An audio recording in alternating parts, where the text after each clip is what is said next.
Hello boys and girls, welcome to BenchART, I'm for Classic and welcome to Edge of Eternity, a game developed by BitGar Studio and it is using Unity engine.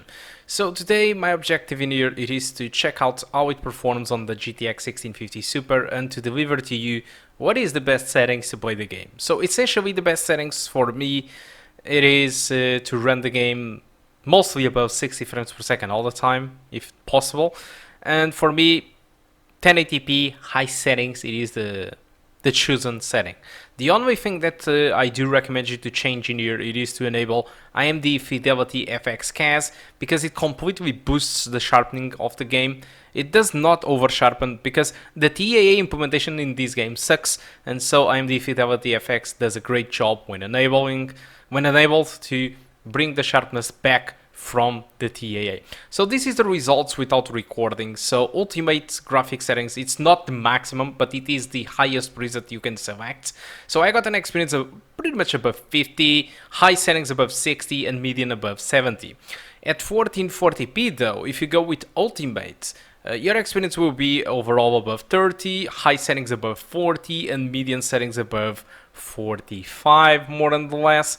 So it's good for an experience above 30. Alright, just select one of the settings and go on. So wrapping all these results together, this is the performance of each setting that I've decided to try out. So I just started on the docks and I've gone through the grass until the barricades, and I tried to go into some fights, and that was the performance that I got. So looking to the requirements, these guys recommend the GTX 1070, so it's superior to what we have.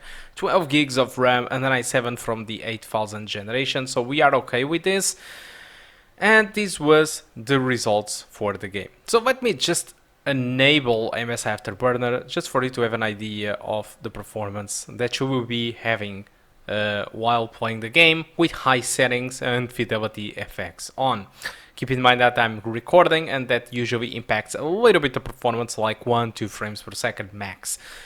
Alright, so bottom of the line, one of the things that you should know is that this game, it is a turn based game when it comes to combat, so you don't really need to have 60 frames per second all the time. I'm saying this because despite my high settings on this test scenario that I've tried, it was above 60 frames per second all the time. It doesn't mean that for the rest of the game it will run at this frame rate. So I'm expecting that more forward into the game you might find scenarios that are slightly more demanding, fights with more effects or more demanding effects that might bring your frame rate a little bit more down than 60 frames per second, or weather systems that might cause you the frame rate to drop, like raining, which can enable reflections, or snow. You know, this is the kind of stuff that might happen in Edge of Eternity, but I wouldn't be 100% concerned because, as you can see, this is a turn-based combat game and the rest it is just exploration. So you don't really need those 60 frames per second, but I always want to have above 60 most of the time if possible. Above 60 because it is where I feel comfortable, but going below high settings to achieve 60 frames per second all the time in this game, I think it isn't really worth it because the downgrade it really starts to show. So for me, the minimum setting that I do recommend you for this specific GPU, it is the high settings. Then you can do whatever you want. You can go with higher if you want. That's up to you. It's your decisions. You have the results. So, but now let's talk a little bit about the game and why I'm doing this.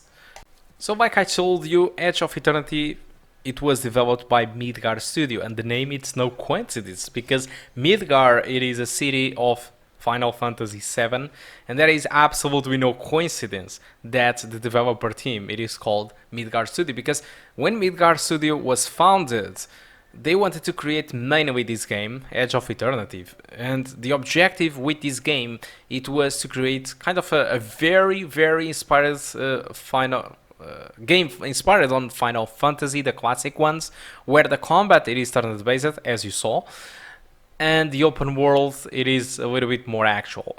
Still resembles a little bit of an MMORPG, but still, yes, it is far more actual than the classic open worlds of the Final Fantasies of the 1990s. Alright, So, what can I say? I can't say much because I just played like a couple of hours, and this is not enough to review, obviously, an RPG as big as this one. But I can say what I have been reading about the game on Steam. Alright, opinions of people. So, first of all, this game started as a Kickstarter 6 years ago. So, in 2015, 6 years. Oh my god. This game have been in early access for 6 years. Most of the people during the early access were kind of satisfied with the game. They were not, outrageously satisfied with the game, but they were kind of, okay, the game is doing a good work, alright? But recently, opinions have been mixed. Some people are enjoying it, some people are not. But the main comments that I've been reading about is that this is not the final version. It is what they claim to be the final version. I mean, Midgard Studio claims this is the final version. But the opinions of the community is that this is not the final version. So if I had to guess, what is happening in here is that they probably did run out of money, or they are running out of money to continue to work on the game the way that they wanted, and they probably wanted to have people buying the game. Alright, and if they did release the game as a final version, they knew that more people would be interested because some people don't want to buy games in early access, and I fully respect that. I don't buy early access games too, mostly. So, since the game it is released, most of the people start to trust a little bit more on the game, and they usually buy the game, and you get a little bit more visibility because, oh, look, this game is released. Oh, it have been in early access for 6 years, so possibly now it does work fine. Well, it doesn't. That's the issue. Most of the comments on Steam, they are saying that the game it is not ready. There is still lots of issues with balancing. It's not really groundbreaking, and this is not Cyberpunk 2077, alright? But there is still some bugs, and things look a little bit unpolished a lot. And yeah, I think there is still work to do in the game, and possibly the developer team knows exactly that, because they released a patch recently with tons of fixes, and I'm pretty sure they will need to release much more patches. I think they just said that this is the final version and released the final version because they needed money. Although this is just my speculation, but this is usually what early access titles do when they do run out of money. They just release the game in the actual state that it is and hope that more people buy the game in the final state.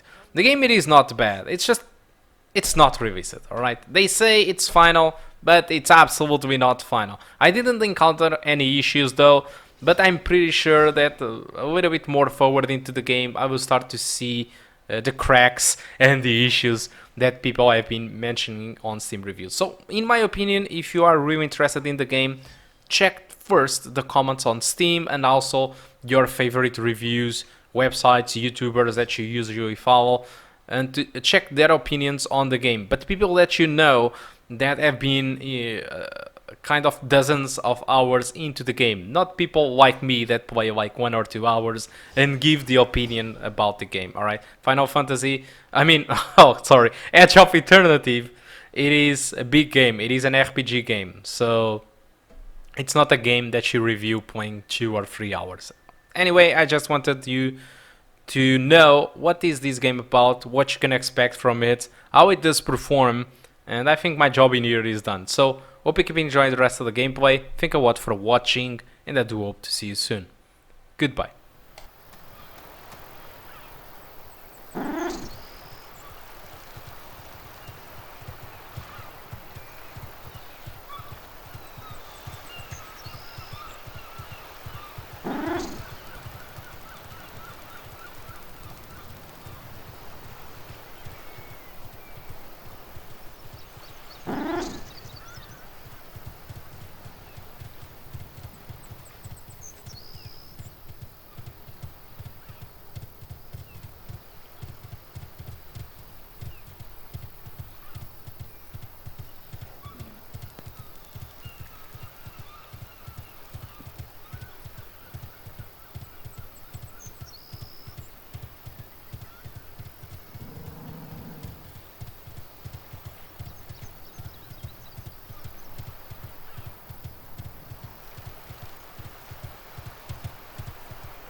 won't enjoy this.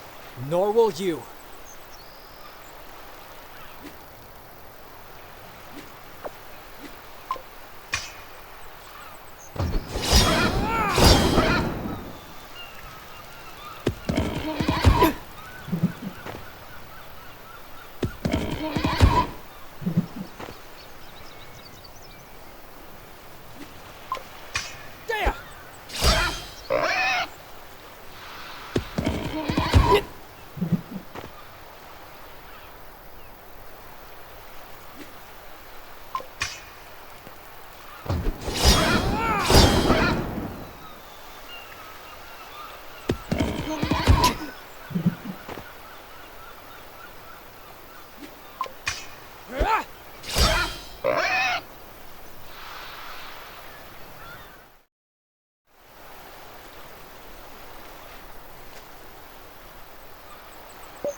Don't worry, I got this!